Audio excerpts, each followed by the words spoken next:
I'm late to the party, but it's better to be late than to never show up. Yotes win 8-4 against the Nashville Predators, snapping an 18-game point streak, 16-0-2 for the Nashville Predators. And I'm going to cover the goals, and then I'm going to basically wrap it up because I'll explain it at the end. So the first two goals come from Jason Zucker, because of course they do, because we got to be the Leafs Junior. Zucker leaves Arizona, and when he comes back to Arizona to face off against his former team, of course he's got to score twice. The same thing happens with Toronto, and I swear we are Toronto Junior.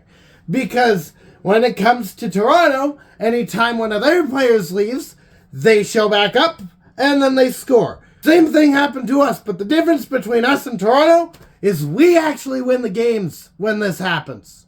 Case in point, we get through the rest of the first period, we'll end up tying it up. McBain gets a pass from Doan. He tries to pass it across the crease to Michelli, who's standing there waiting to tap the puck in. Instead, Saros comes out just a bit, and the puck will hit Saros and bounce into the net. That's the first goal for the Coyotes. And then Cooley will get a goal, rushing in on the left side. He gets real deep. He takes a really awkward shot, but it's just enough.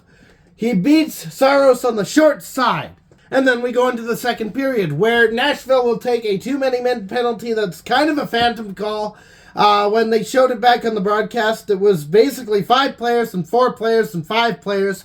It really shouldn't have been called, so refs, I don't know what they were doing in this one. Either way, it worked out for us. I'm going to be a bit of a hypocrite here. Kerfoot had a really nifty play to keep the puck in the zone, in the offensive zone. And the reason I say it's hypocritical is it's the exact same play where he keeps the puck in by raising his stick and hitting the puck out of midair, as Florida had, that I complained about there. And the difference between Florida and us in this case, both are impressive, but both are things that the players get paid to do. But this one led to a pass to Keller, who puts it into the back of the net. If there was no goal following that play, this would not have even been brought up. Because the only thing that makes it impressive is it turned into a scoring chance, which turned into a goal.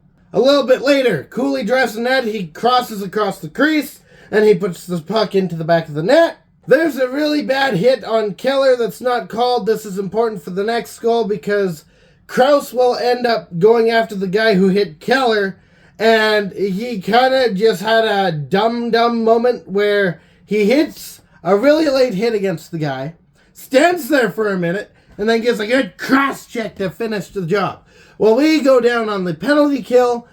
Nashville will take it and they'll score.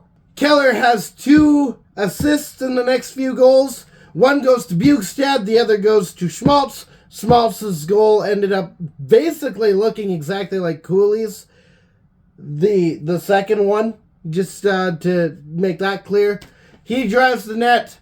He gets the feed. That's one difference. And the other difference is instead of sticking with the forehand, he'll go to the backhand and score. We get into the third period. There's an empty net with 6 minutes to go. I don't know what Nashville was thinking. Probably trying to spark up the team. It didn't work.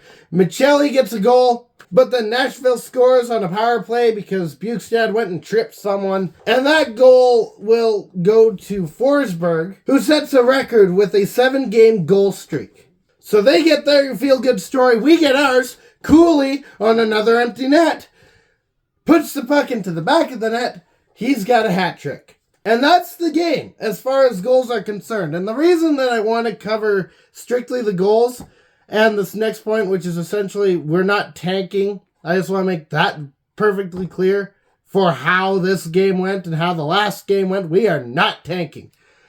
But aside from all of that, the reason I don't want to analyze this game much more than that is because I feel like if I were to tear apart this game and give you every piece of information about the game as to what made it happen, it discredits what actually happened. By no means was the game boring or heartless, I guess.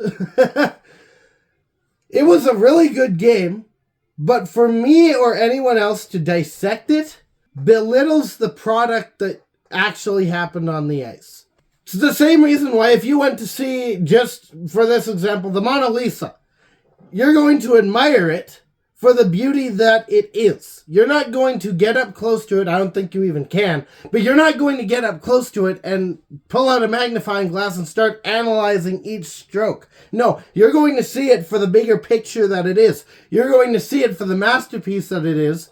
And you're going to appreciate the painter that's behind it for what this whole piece, each stroke, worked together to create. In the same light, in this game, I think it's a masterpiece. It's a masterpiece where the artist, the coaches, the GMs, the owners, came together, made up a group of players, the paint, puts them on the ice with the other team, which also, this is in essence a collaborative work.